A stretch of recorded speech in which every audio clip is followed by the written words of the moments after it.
Alrighty, welcome everyone. I'm Teeaboo and I am here for Vinland Saga Season 2, Episode 18, The First Method. Last episode, we traveled a long road home. Gardar has made it back to where he started. It took all of this journeying to get back to the place that he left. That he chose to leave for reasons that made sense to him in the moment, but in the context of our show have been demonstrated to be wrong.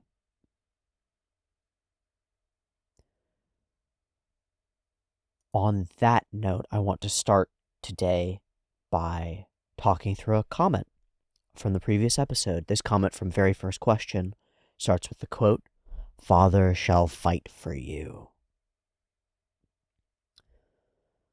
I don't know why, but that is the line that gets me to break into tears in this entire episode. Thinking you are gaining honor for your kid by killing other kids and their parents. The moment he took weapons into his hand, he gave up on reaching love in this world. So the only way left for him to reach freedom was in the afterlife. There is no way for him to know the outcomes of his actions, but the key is always empathy. Empathy for the other. He had no empathy for his enemies, and neither had his enemies. Empathy would not solve their problems, but without it, there was only ever one possible outcome. Father shall fight for you. What I do in your name, and the choices that I make in your name destroy you. That is the deep tragedy of Gardar, and it's woven into the deep tragedy of the people. Of everyone, of the society itself, of a world where going out there and doing the violence is the way forward. And if that's the only way forward, then that's what's going to be done to you to get somebody else forward.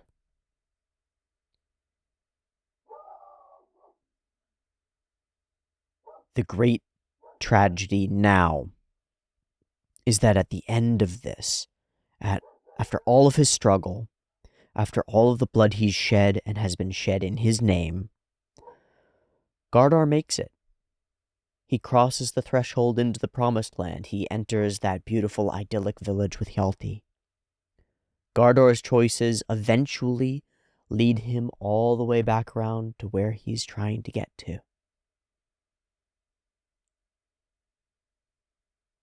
But he drags others with him, and he has from the beginning. That's been part of the point. His actions to protect Hjalti destroyed Hjalti, and now his actions to get his son back, get his wife back, go to the peaceful place, rip her away from whatever peace she had, toward a future that's out of her control, and do the same to the unborn child that rests within her. Gardar doesn't know about it, and he might be absolutely incensed if he were to find out.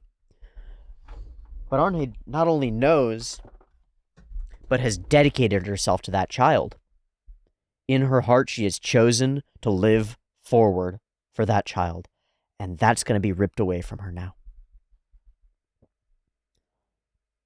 All for a selfish kind of love. All for a little bit of iron. All for a pot, as she says.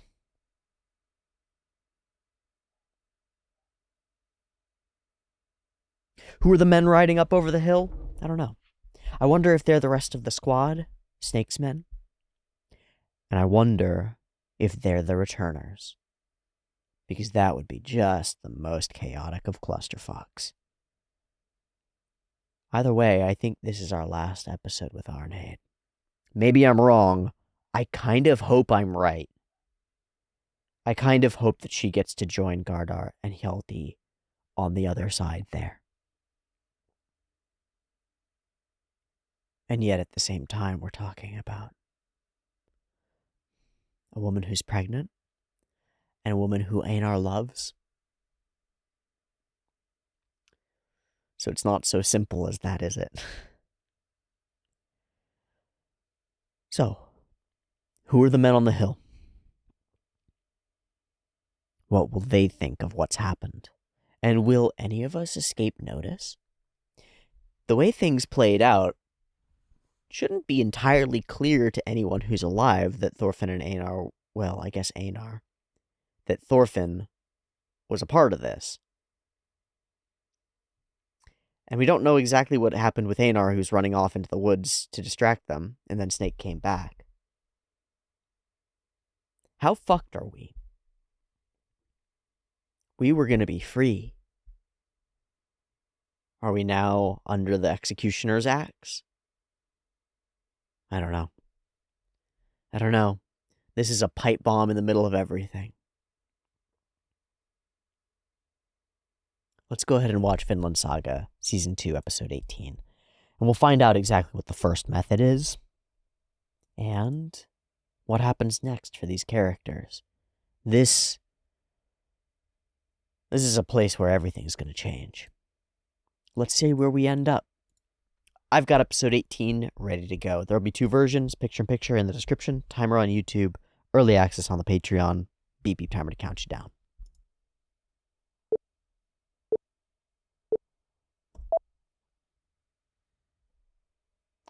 It is them returning. Maybe not the men on the hill, but they are returning, aren't they? Oh shit, that's different people, never mind! Fuck, never mind! Oh my fucking god, no! Wait, are the men over the hill, are they his men? No. Yeah, he's going himself, wild.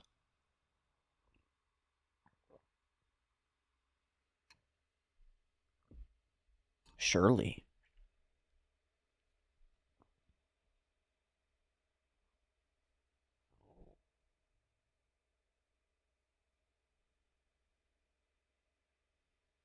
I wonder what his reasons are. Oh. For now.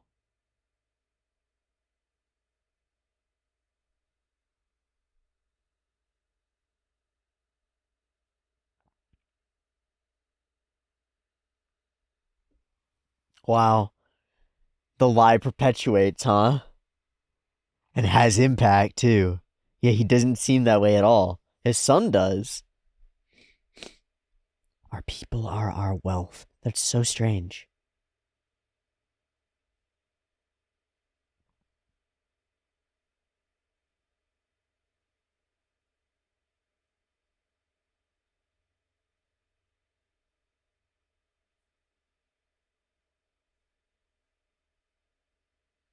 This also frames Arnheid. Defiance, no mercy.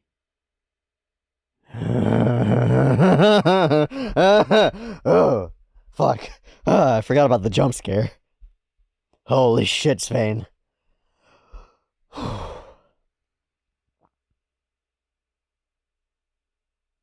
Forward. You're not the only one.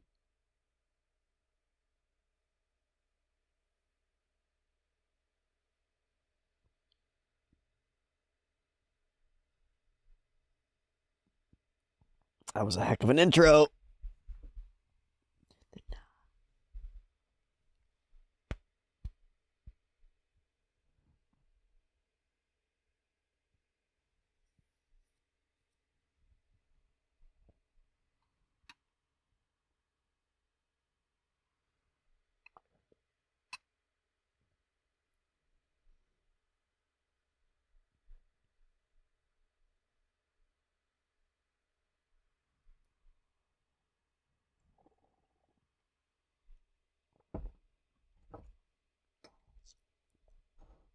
So wait. We're not gonna get to see Snake fighting against the Yoms Vikings? Even though that's like a huge part of the OP? Wait. Maybe he's not dead. I've been wondering about this. He just got strangled. Maybe he's not dead. But what the fuck? I just realized that. All these insane scenes of him leading the charge can't happen if he's dead. Huh.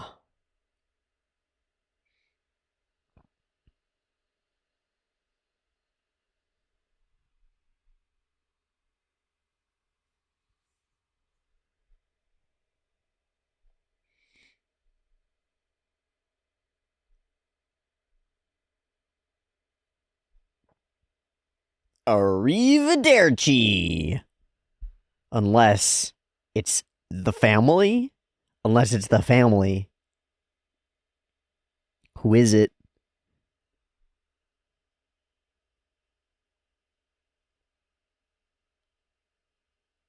It's both.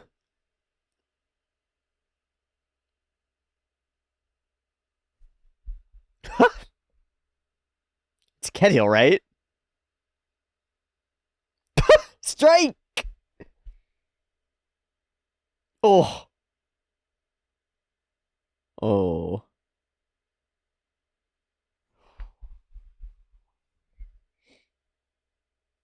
He's whomped.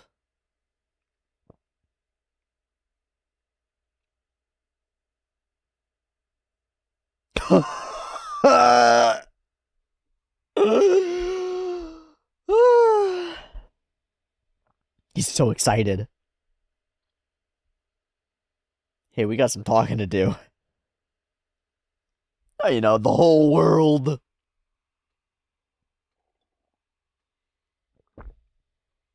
Whole world, couple days. Fuck, fuck, fuck, fuck. Huh?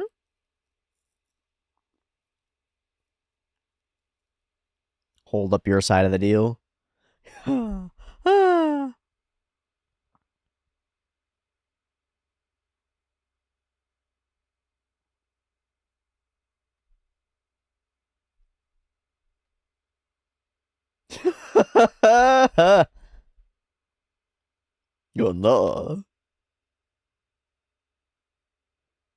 Be happy, my son, my brother. Yeah, I always wanted to go to war and I was wrong. Brother, I think I have made a mistake.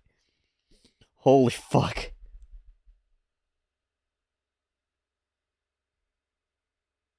Are we now?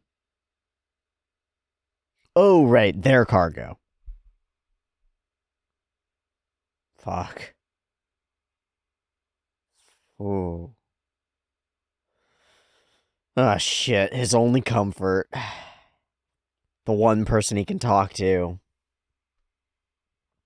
So now we find out what's been happening. Oh, man.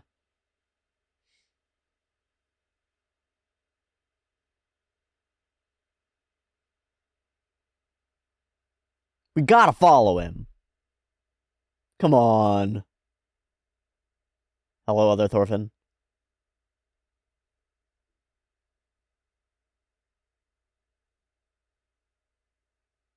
Aww. Thanks, other Thorfinn.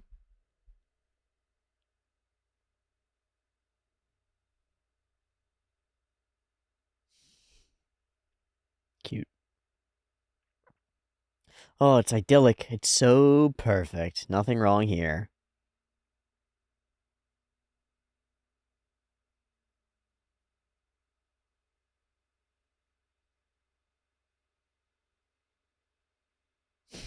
Better get fucking working. Everyone. That dude, it's so strange seeing me, but like 500 years ago, that dude's me. 1,000 years ago. Like, oh, that's what I would be. Short and dorky, that's me. They bound? They're all bound, yeah. Yep.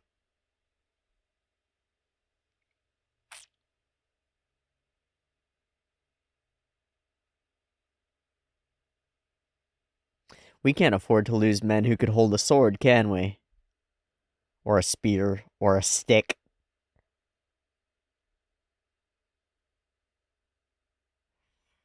Yeah.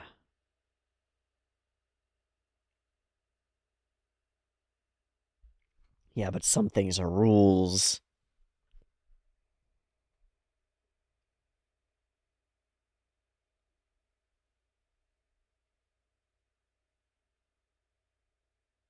But the wife, man, I don't know. I don't like it. Me too.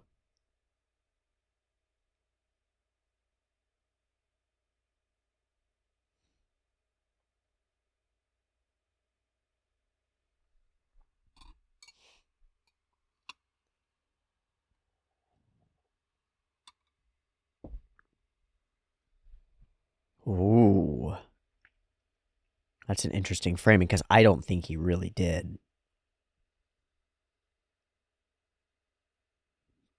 But he did break the letter of it.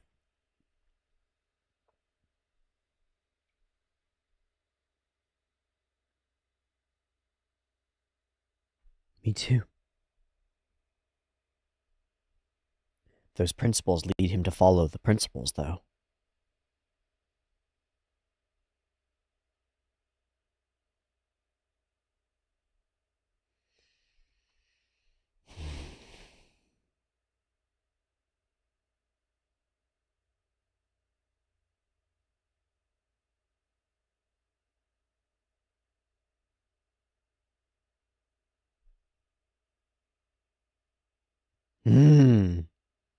Fucking looking back and wondering what he could have done differently.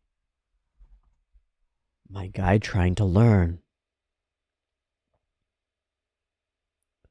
Did I do everything I could?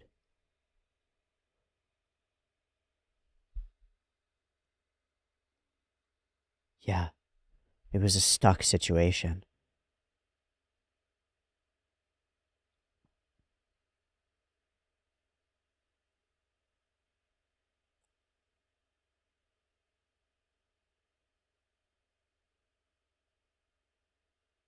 That's not a thing that exists.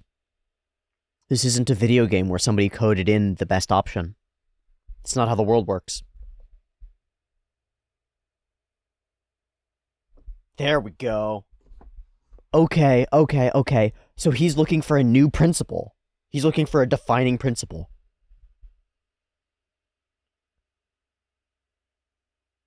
He's looking for a golden rule. Like an axiom. He's trying to Descartes, you know?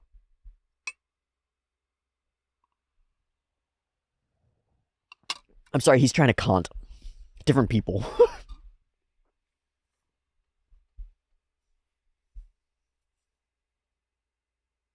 Fuck, man.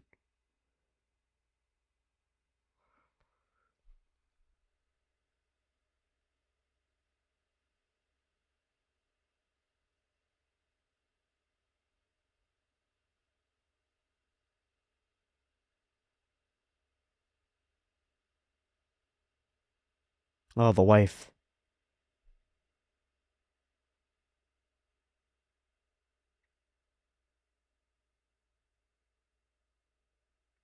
Leave me be, woman.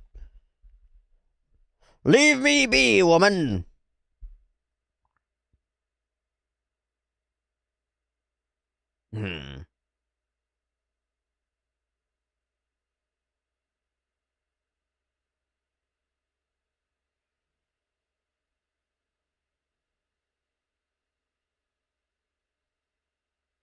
You fucking what?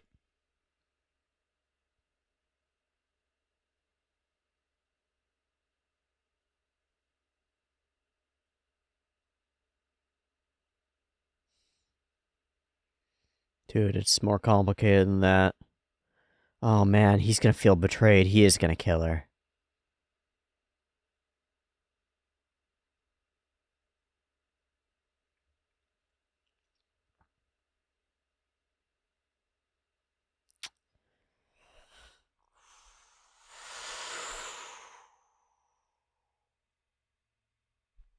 I demand that you do something about this.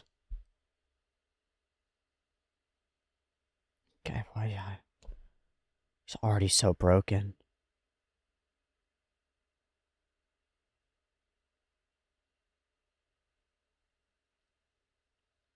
The tighter you grip, old man.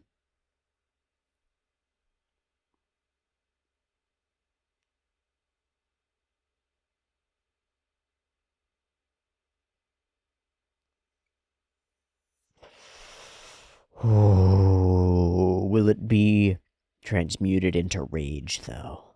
I think it just was. Holy fuck! He's alive? Holy fuck! He's alive? Okay, so we do get to fight.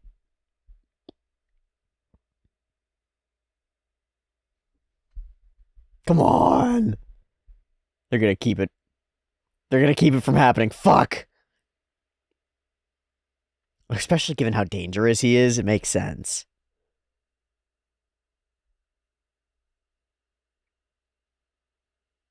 Where's the master?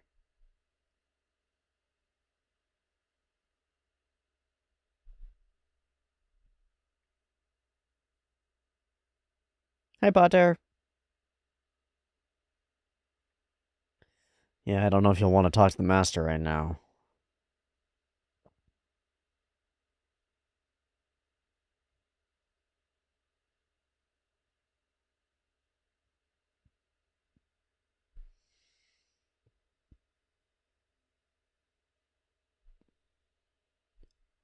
To save Arnheid. Right? That's not why. Or maybe he's thinking of Einar. Oh, okay. But Arnheid. Fuck! Damn, Potter's trying?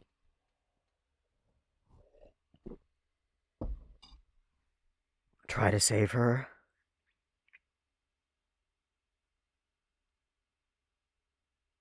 Well, he opened his eyes.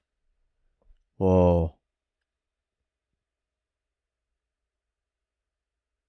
Well, if they're getting their goods purchased for triple price, probably they can swing it. But I think justice might have to be done. It might be beyond money. Oh boy. Trussed up and thrown in the stables.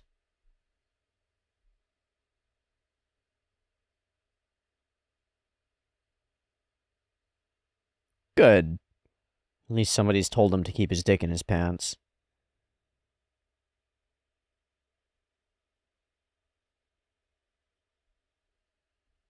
Huh? Oh. You're confident that you'll get away with it. No, dude, I don't think so. I don't think so, man. I think she dies for this.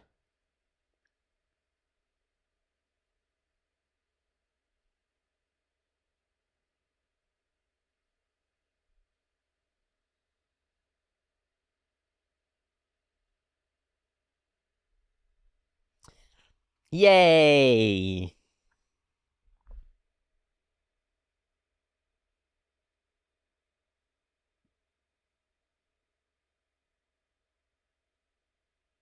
Creepy fuck.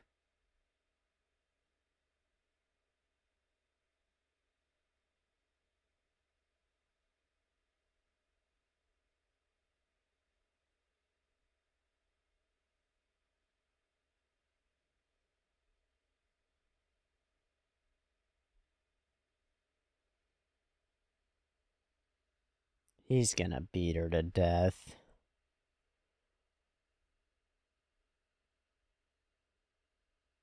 Shit.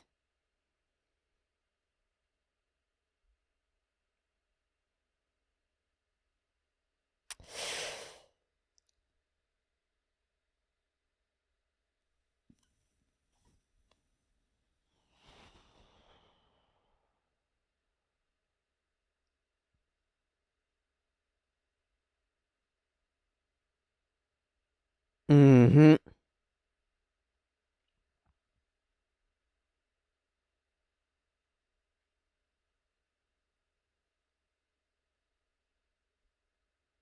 Love can turn to hate real fast.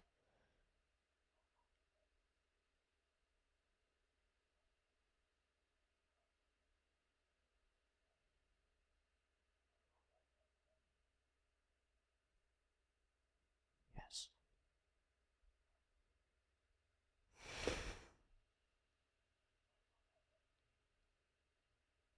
What pride? Yeah. He doesn't even know about the child, so we know that tragedy's happening here.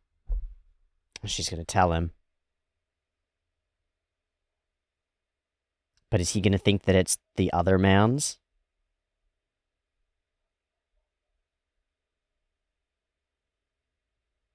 You have to say that it's his child. You have to say that it's his child. He's gonna believe it's Gardar's, man.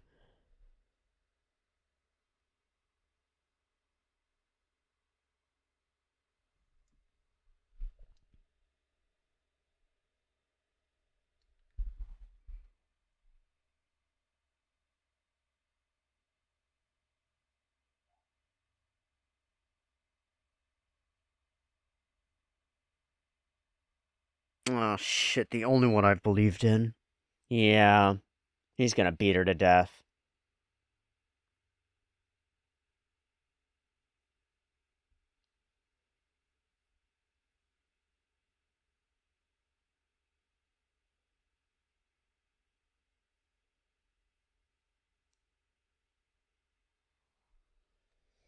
Is that the woman from the story that Sverkel told?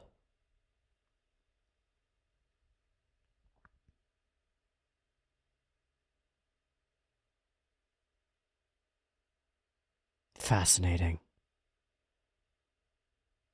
I think we're too late, my friends.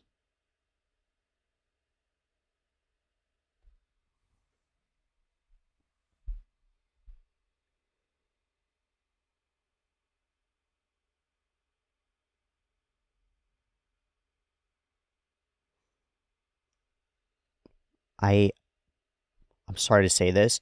I wish he would let him kill her. He's just catching him. Giving him an opportunity to think. Oh, I hate it.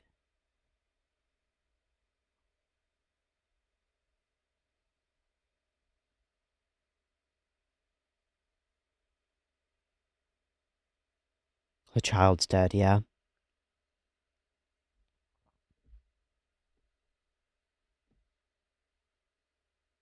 I don't think there will be any buying her. Unless... maybe. She can be our figurehead.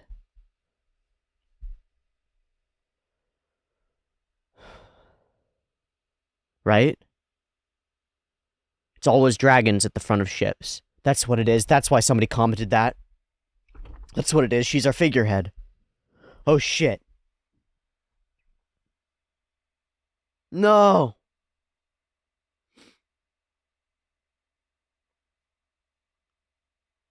No. Fuck.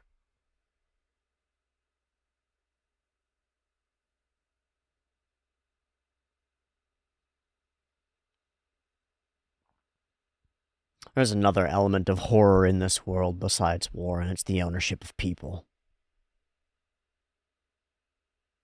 Holy shit, Thorfinn and Leif!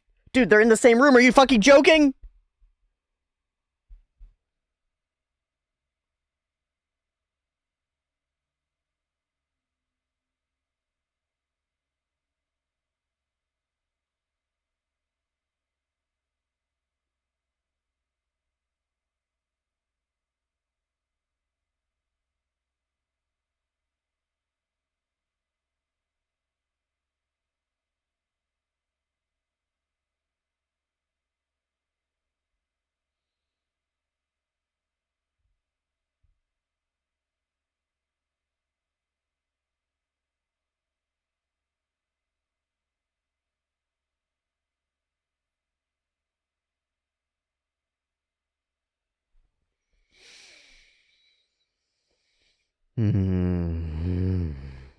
The farm.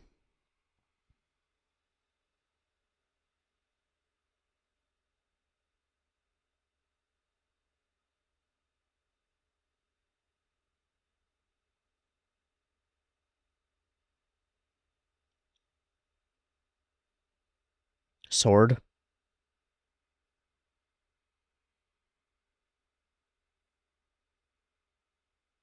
Yeah. The sword that isn't his. You know, that isn't his name. He gets a chance to become the Iron Fist of Legend, huh? Do we end there?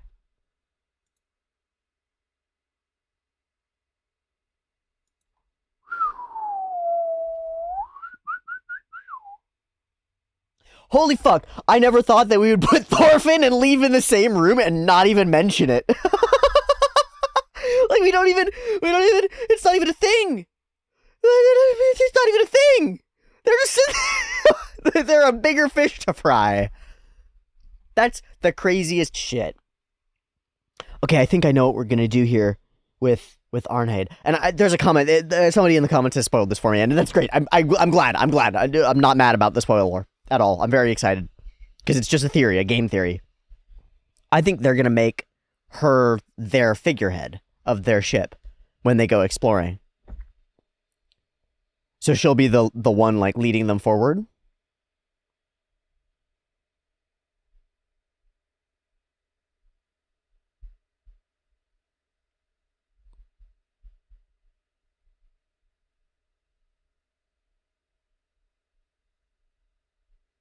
Because it's always dragons.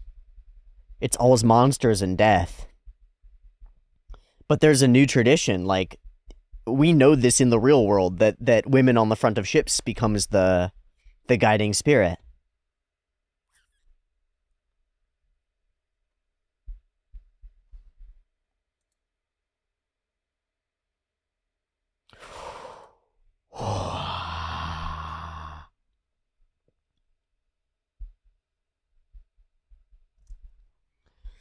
Holy shit, it's coming. It's coming, baby. Hey, guess what, everybody? We have reached the point at which things change. It's been farming saga for a long time now. It's been a good long farming saga. But it's time to get back to the battlefield and the war stuff, everybody. Yay, war. Woo! Oh. So this wraps our little arc, methinks. What a way to do it. This episode has so many little moments of wonder and hope and despair in them. So many elements, so many pieces that convince me 100% that we're going in a particular direction and then switch it up on me. Like, fucking revealing that Snake is alive. Holy shit, he's alive! Or having him show up and prevent Arnheid from being killed. Shocking, because I really wrote her off. I was so certain that she was dead this episode at Ketil's hands. I think that that's an indicator of how good the show is at selling certain emotional realities inside the characters. Like, I'm 100% sold on the emotional reality of Ketil having lost his patron, knows that death and destruction is coming for everything that he owns, and is just like, basically catatonic in complete shock from this, comes home to find that the one person he's looking for and trusts, who he's moping around after, has betrayed him, and acts accordingly. Acts in the absolute outrage of the betrayed. How dare you? And turns his desperate affection and love into its flipped opposite toward hate, because we can flip like that, and those strong emotions stay strong. They don't become weak. It's not a spectrum where it's no emotion in the middle. We flip from the strong to the weak, or the strong emotion of love to the strong emotion of hatred, and it stays at the same valence of strength.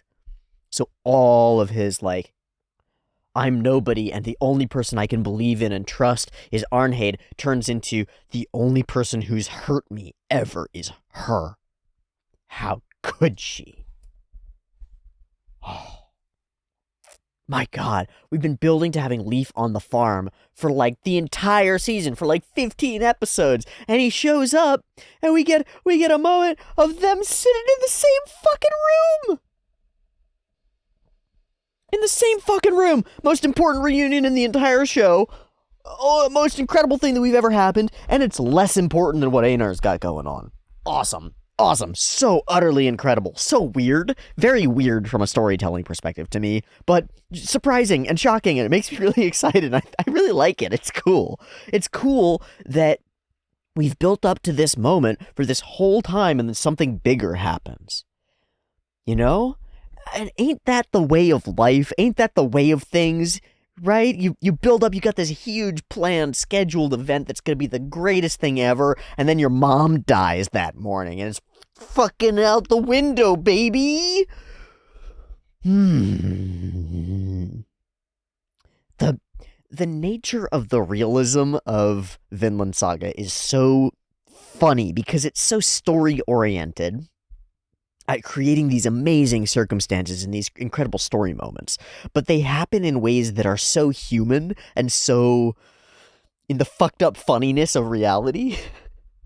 Like, it's like the journey that we had where Leif shows up in a bunch of places looking for different Thorfinns. Like, of course he's gonna stumble around finding a bunch of people who have the same fucking name and aren't the person he's looking for. That's so real. But in a narrative, in a story, it's very tempting to just be like, you set out on your adventure, and then you find the thing that you were looking for, and then it's on to the next step of the adventure, and then we're going across the ocean to the Vinland where the saga happens. So, of course that's how it would be. But in reality, it's like it's like being pinballed around. It's one of the great bits of genius of Homer. It's like, oh yes, this is a story about taking a boat from here to here. Except that it's actually about taking a boat from here, and getting trapped on an island for 7 years, and then getting lost in over here, and then we go past a whirlpool and a giant snake monster, and then we get over here and meet the Lotus Eaters, and then there's all this other stuff that happens, and it's just like insanity, and suddenly there's a story, suddenly there's an adventure. And this reminds me of that. It's like, the moment that we've been waiting for. Hold on, let's put that on the back burner for a second, because, man, this shit's sizzling right now. What's going on over here with Einar and Arnheid? What a breath of fresh air. What fun. I think mostly during this episode I want to talk about particular interesting little sprinkled elements. Little sprinkles. Your boy going, hey, we're not actually vassals, just allies, is really interesting. It's like he needs that as a part of his mentality to know that he's independent. But I wonder, if we zoom out, how much do you differ from being a vassal, actually? I'm sure that there's a lot of distinction, but does it matter too much to Canute if you're a worthy soldier and you're willing to fight for him?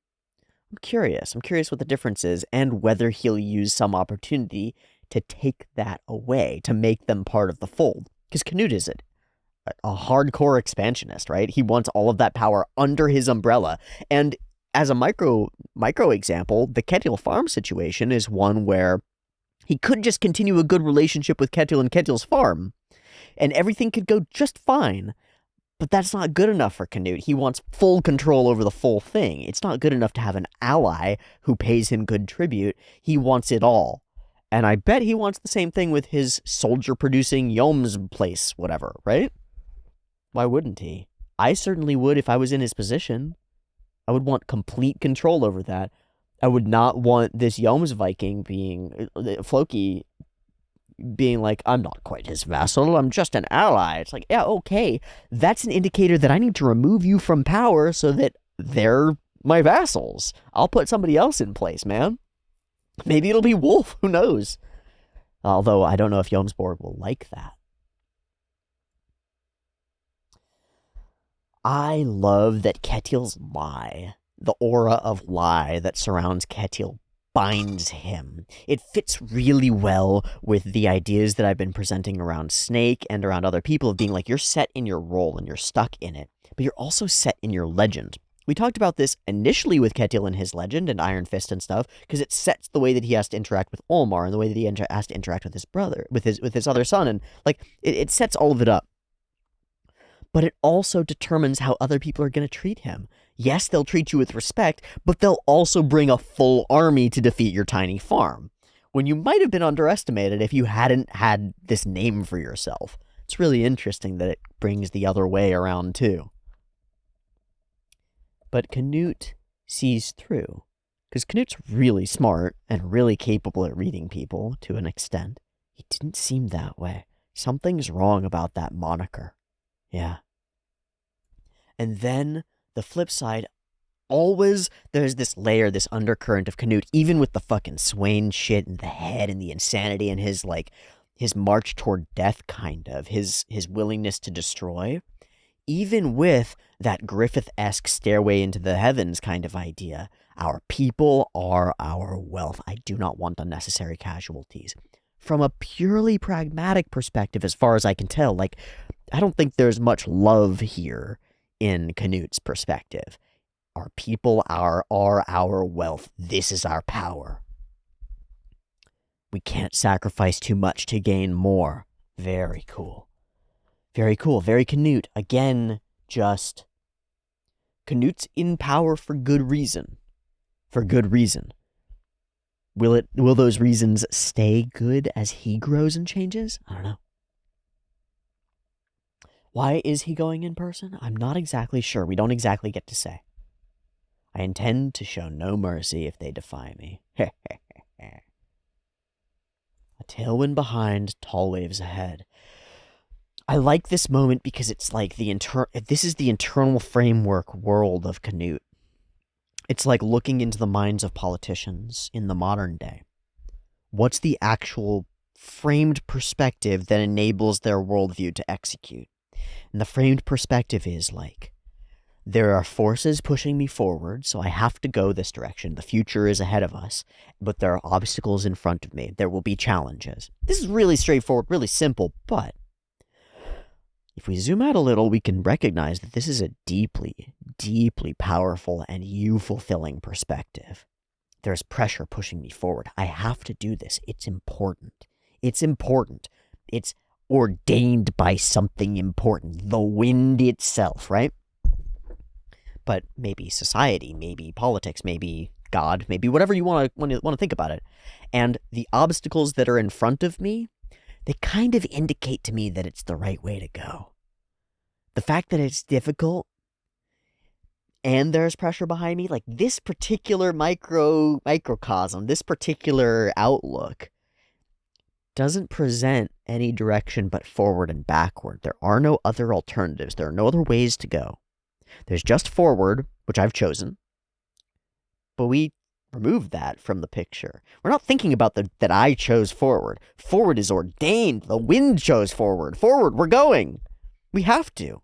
There are these tall waves ahead, and that tells us that it's a fight worth having. So you get enough pressure from behind and enough obstacles in front, and you think you're oriented in the right direction. That's all it takes.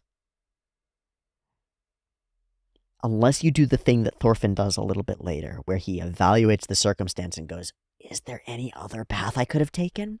Could I have changed my direction by a couple of degrees and avoided some of the waves and, made this a little bit better and lost a few less lives and done a little better?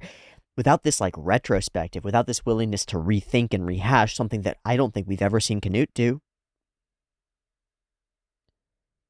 all we get is there is an ordained path that I must follow, and any challenges in front of me just indicate to me that it's the right direction. The tailwind pushes us forward.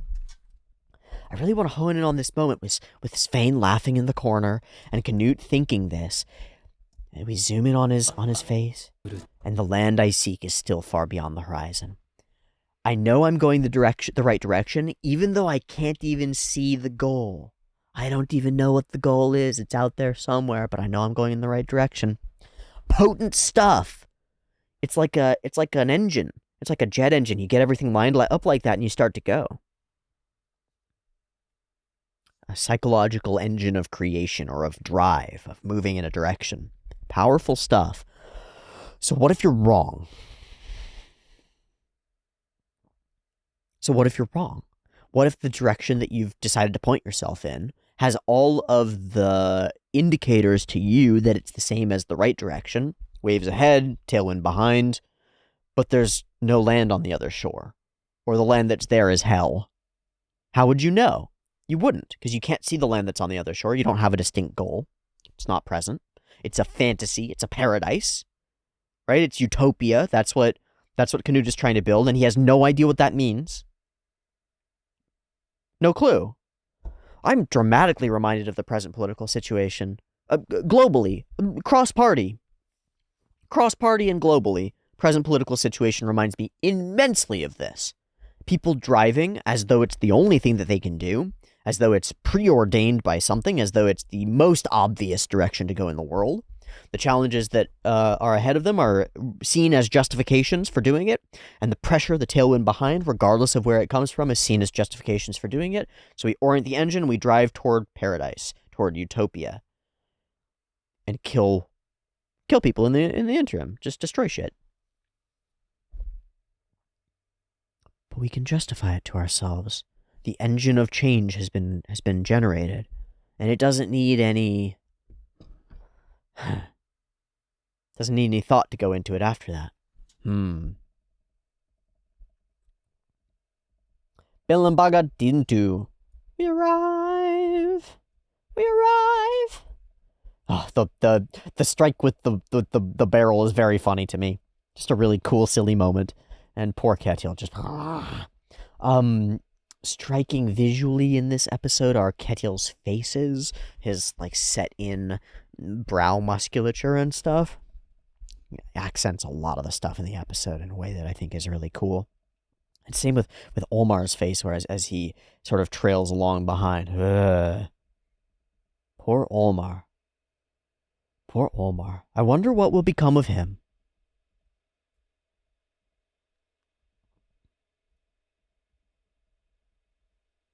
Just wandering away, Arnheid. I'm sure it'll be fine. I'll choose to believe that's true. So yeah, I think I've met my alter ego Vinland character. It's that guy. I think that's me. Oops. And we're fucked, guys. We're not going to be able to build the fences back up, let alone actually fight. And we just lost a bunch of soldiers. There's no fucking way. We're screwed. So Einar and Thorfinn are left with nothing to do but to wonder at their own fate and that of Arnheid. A lot of people died. I don't think that you can let that go. Yes, he adores her. He wouldn't be too cruel. Maybe not if he was thinking straight.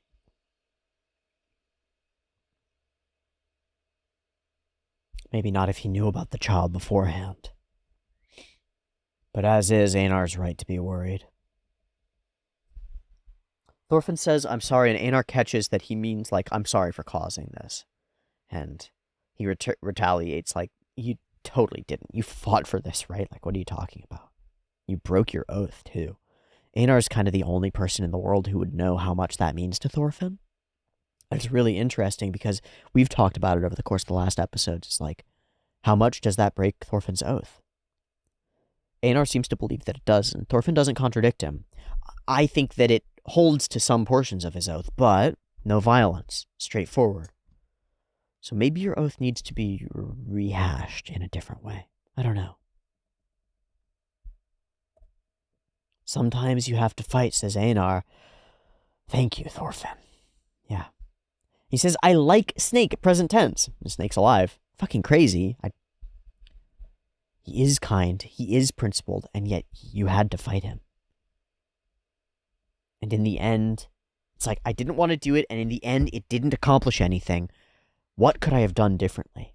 And the nature of his what could I have done differently is not lip service to it. It's the real racking your mind for any potential. And I think that's the miles-wide gulf between those who grow and those who don't. Is the willingness to really push against that part of your mind that says, I did what I could. I did what I had to do. There was a tailwind behind me. What else was I supposed to do? Because you have choice. You have choice. And you have the potential to do things differently in a future circumstance. So what could I have done differently in this circumstance? I don't know. But it's that willingness to try to figure it out that I think separates Thorfinn from anyone else.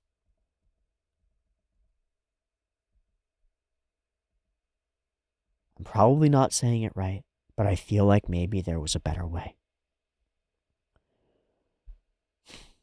It's like the utopia that you can't see, the method that you couldn't reach for in that moment, that tool that you've never been given, that nobody's ever shown you, might exist, but you might have to form it. You might have to shape it yourself. I feel like maybe there was a better way. On a principle, maybe? In the exact circumstance? I don't know. And there would be no way to know. This isn't a simulation where you can press, restart from zero, reload game, and try again. It doesn't work that way. You make your choice, you find out the consequences for it, and you go on from there. No save scumming in reality. But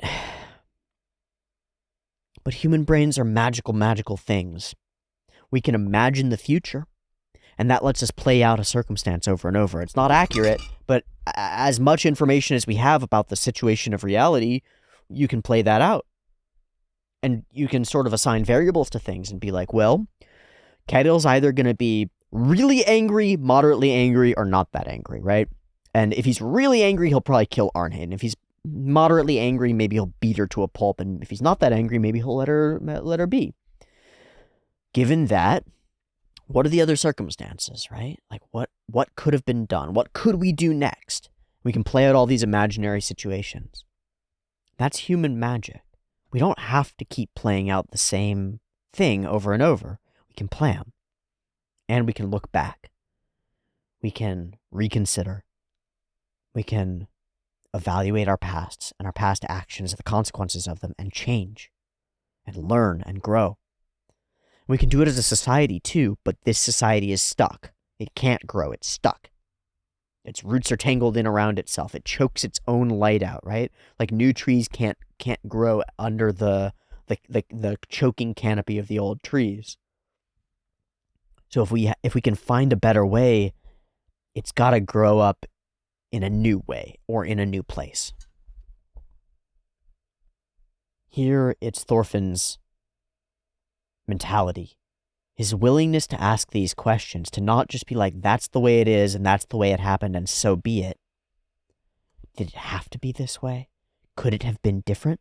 And did I do everything I could to avoid the things that I didn't want to happen? Whatever those are, however we define them, did I do my part? And for Thorfinn, he's expanded his part, right? He's taking on this sort of like radical responsibility. This deep ownership of the situation where it occurs when he says sorry too. That's a good catch. It occurs when he says sorry over here too. And Einar's like, you had to do it. You did what you could, right? Like, well, shit, what are you going to fucking do? But Thorfinn's not saying that. He's like, sorry that this played out this way. I'm responsible for the whole of the event, not just my part in it. That's a really potent viewpoint. It's a dangerous viewpoint too. Internally, personally, self-defeatingly dangerous. Because if you take ownership of everything, you're taking ownership for all the failures that you couldn't have a hand in, all the things that are outside of your control. And so if it goes bad, you take deep ownership for that, that can crush you. But on the flip side, if you decide to take real ownership of a situation that's bigger than you, then you tell your mind, whether it's true or not, that you have some agency, that you have some control over it. And that really changes. It can awaken the fire within you that wants to strive against something. It's the attitude that enables the like tailwind waves ahead thing, and it lets you drive forward into that anyway. It's like, I know it's bigger than me. I know it's more than I can handle. I know that the situation is beyond, but by taking that as mine and saying that this is my situation, I'm going to decide how it goes to the most of my ability, it empowers you. It empowers you. You can let it disempower you if you're like, oh, it's all too big and too out of my control. And you can let it like hurt you if you're like, I'm in control of this whole situation and I failed and I caused this failure. That can get gross and too big. But if you're in that center, in that balanced range, you can hit a note that's like, what if I could actually change the situation? What if? It's unclear to Thorfinn if he could, right? To us, it seems impossible too. But by engaging with this impossible world in a way that says, what if I could? What if I could? What if there was a way to save Arnheid? And for Snake not to get hurt and for none of the mercenaries to die? What if? What if Gardar didn't have to die, the mercenaries didn't have to die, Snake didn't have to die? What if it could all go well? And what if I could make that happen? Now you're thinking of possibilities. Now you're thinking of maybe. Now you have a chance, right? And you've given yourself a chance in your own mind, even if it doesn't exist in reality. Hope springs from there. Hope can spring from there. It's a powerful thing to take agency that you might not even have and to just act like you might have it. So, we've done it before, too, on a philosophical level. Like this. The world is ruled by violence and despair and slavery. I, one hopeless former soldier slave, could change the whole world by changing myself. That's like a core premise that I think we've accepted about the show. And it is fundamentally Thorfinn expanding his mental, his psychic agency over the entire planet, over the entire population of human Earth. That's the power of the what if, of the radical responsibility, of the decision to be an agent, to make choices. That's cool. That's cool. There's a wrinkle to it, though, which is that you can get really stuck in it. Did I find a way? There wasn't one, says Einar. And he's right. There wasn't a way, a perfect path. In our stories and in our video games, challenges are made with a solution. Right? And you can reset until you find the right solution where everyone is saved and everything goes right. But reality isn't like that. The emergent forces of the universe do not structure things in ways that have easy human answers.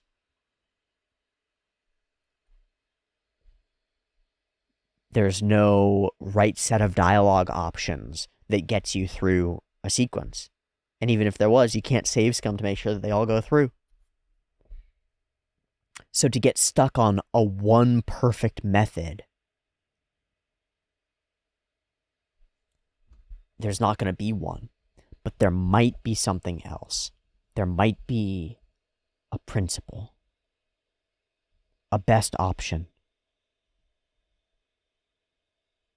You can't kill yourself trying to find it, right? Like you can't dissuade all the other options, dismiss all the other options in order to find the perfect one. Because that perfect is the enemy of the good, sort of thing.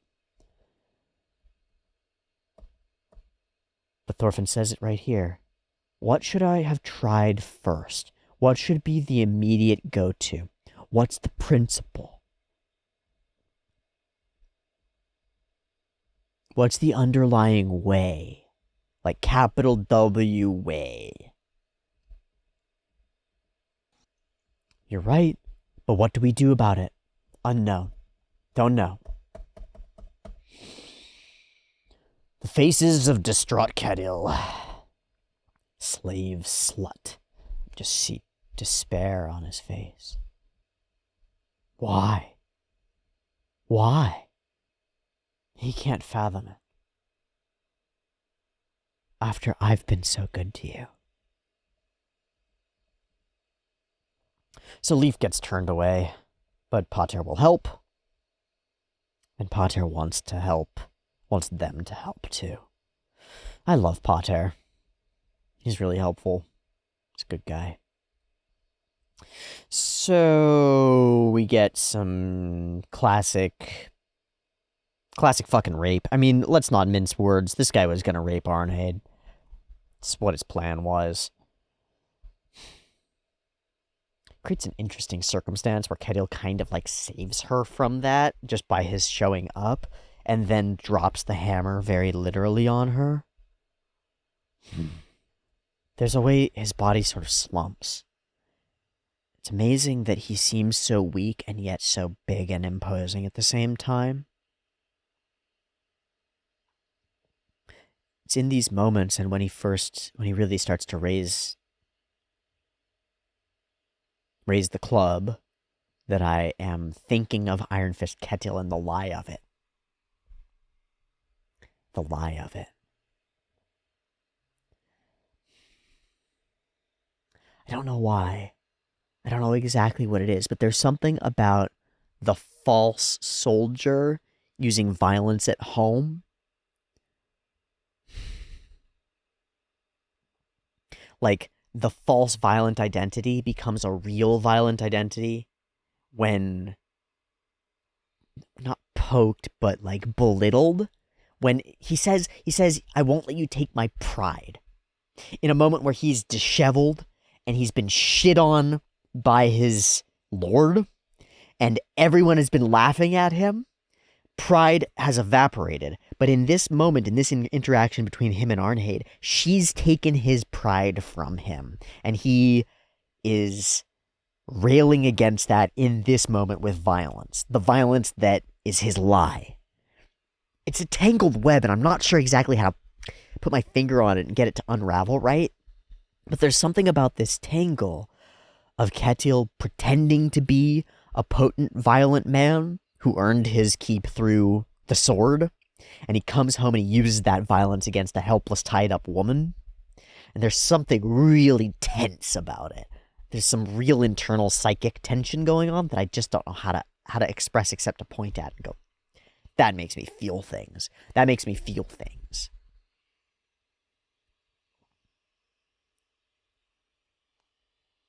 It's like the soldier whose whole identity is being a soldier, but then ends up being a non-combatant, right? Or a reserver or something like that. And then they go home and they abuse their family and be the big macho man kind of thing. That's the vibe that I get here. It's crystal clear to me that it's a personality that's right on. I hate it, but I don't know how to exactly talk it through. Maybe because I haven't really had a person like that close to me. You tried to escape from me? Why? It's not about her. It's about him. You would do this to me. She doesn't move, doesn't react, and so it's a shock when the blow falls. I think we've done an incredibly painful job of that. And it's supposed to, I think, should be reminiscent of the little kid who we smacked the fuck up. We demonstrate real clearly just how, he's a big man. And he is absolutely a mask of rage. Like, there's no human inside him now. Just a betrayed person. Why would you do that? He's gonna kill her. I won't allow anyone, and again, it's like he's in darkness, his hair is disheveled, he looks pitiful, pathetic. I won't let anyone take my pride from me. As if that's what's happened here. Not even you. She says, not the stomach, not the stomach. Whose? This moment when she looks up, I think she realizes that he'll kill her if it's not his. I think she was thinking like, oh, this man will have a heart and he won't kill an unborn child. Like, no matter what, the fact that I'm with child will be enough. But the way he goes, whose, lets her know what's really going on here. And any illusions about her relationship with Ketil are gone. They should be, at least. I swear, you have to believe me. That's the nature of betrayal. You were the only one I believed in. So what do I believe in now? And this is the woman that he was meant to marry, right? And then was like, the fucked up bullshit happened. So that colors this. Everything is colored by that. I won't suffer losing something I never doubted. He says, you'll pay for this, you thieves. Who's he even talking to? No one. He's lost it, and Snake knows it. So, out of the fucking grave comes Snake himself. I'm just letting you know that if you keep going, you'll kill her. Is that what you really want? He gives Ketil a moment to breathe and think. It's like you know when a train pulls up at a station and then it lets off the psh from the brakes and the steam and stuff? It's like that. It's like the engine pulls up and psh lets that pressure out. So Arnheid will survive. Let me buy her. No.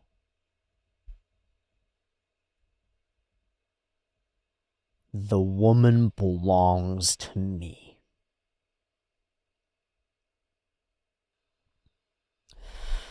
So a beautiful person is broken. Gardar brings more pain to his wife. Thanks, Gardar. And now war comes to Ketil's farm. Thorfinn and Einar are free to go. But they have to leave Arnheid if they're going to. This farm is about to become cinders and blood. Will we stick around to see it? Or will we go out hunting for that place beyond the horizon, hoping to outrun the tide of battle and bone and blood, hoping to find our own tailwind behind and waves ahead and thing worth searching for?